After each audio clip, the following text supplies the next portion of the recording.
Hi, my name's Zach with WorleyTutorials.com, and in this video we're going to be talking about effects in Adobe Illustrator CS6.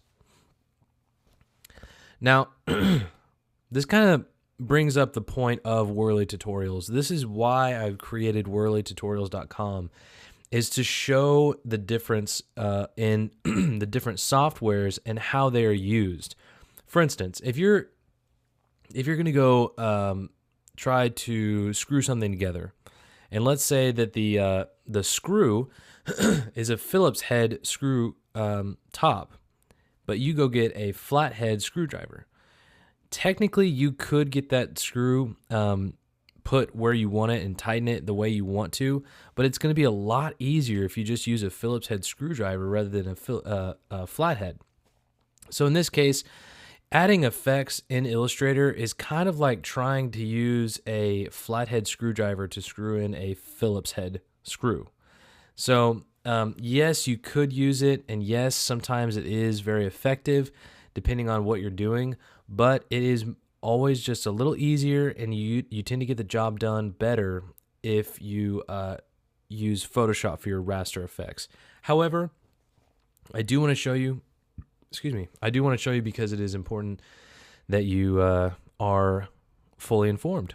So if I select my object and I go up here to Effect, you'll see right away that it has Illustrator effects and Photoshop effects, and that is simply because all the effects are rasterized. Excuse me. If you go to Stylize and go to Drop Shadow, that's one of the most common ones that you're going to see. I'm going to click Preview right here so you can see it. That's going to be one of the most common effects that you're going to see. And the reason I showed you this is because if you're trying to build your portfolio and you want to have different logos or different documents or business cards that you have created, then using a drop shadow is a really good way to make your portfolio look more realistic and yet still that kind of digital enhancement type of feel. So drop shadow you're going to use all the time. But again, the controls in here are not nearly as easy as they are in Photoshop. You have just more control over where the shadow really is and how intense it is and all that kind of stuff in Photoshop. So I'm going to hit cancel. And I'm going to go back up here to Effect. You can go to Stylize, and you can see that some of these will be very helpful. For instance, Feather. I'm going to hit Preview again. That feathers the object going inward, so it's just going to kind of soften the outside edges.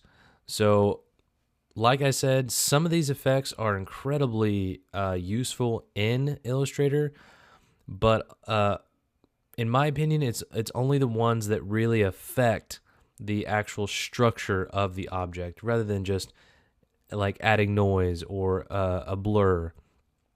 I would do all that kind of stuff in Photoshop. Two things I do want to show you in here, though, are Warp. And if you click on Arc and you click on Preview, you can see automatically that what happens here. And this, I got to zoom out here. Hold on. This, you can see that it creates this arc. So this is exactly what I was talking to you about, how it is, it's affecting the actual structure of the object. However, you can see that there's still a square here, and that is because at the core, the square is still a square. It just happens to have the effect of an arc. So I can come in here and change the stylization of it and kind of warp it around. But here's what I want to show you. Once you get this effect in place, hit OK. And in order to work correctly in Illustrator so that you can actually, if you need to like cut this out or if you need to add shapes on top of this, you want to have the most control as possible. And in order to do that, if you go to Object, Expand Appearance, and that will make it to where these right here are now your vector objects. So it's essentially like you're building shapes from shapes, but you're actually just building shapes from effects. So I'm going to do Command Z to kind of back all the way up till I get my square. I'm going to go to Effect. Actually, I'm going to back up a little more. I'm going to go to Effect and Warp and Arc. Now, you'll notice that right here in Style, it has the type. So it has Arc, and then you have Arc Lower. I'm going to click Preview. I'm going to put these back at 0. And that's my little girl crying. So I'm going to put this where I can go to Arc Lower, Arc Upper. And so just in this dialog box, I can actually see these different effects take place. So if I wind up getting the shape that I want, I can kind of move this around and tweak it and whatever, and then hit OK. And then again, and it's in my experience, it's best to expand the appearance by going to Object, Expand Appearance right here. All right. So that's the effect that actually tweak the object itself. The Photoshop effects, they will actually open up in the Photoshop gallery. Some of them are good, some of them work well, but again, I would just use Photoshop. I'm going to show you guys a little bit later in different tutorials how to actually kind of communicate between Illustrator and Photoshop. But in this case, these are the effects in Illustrator.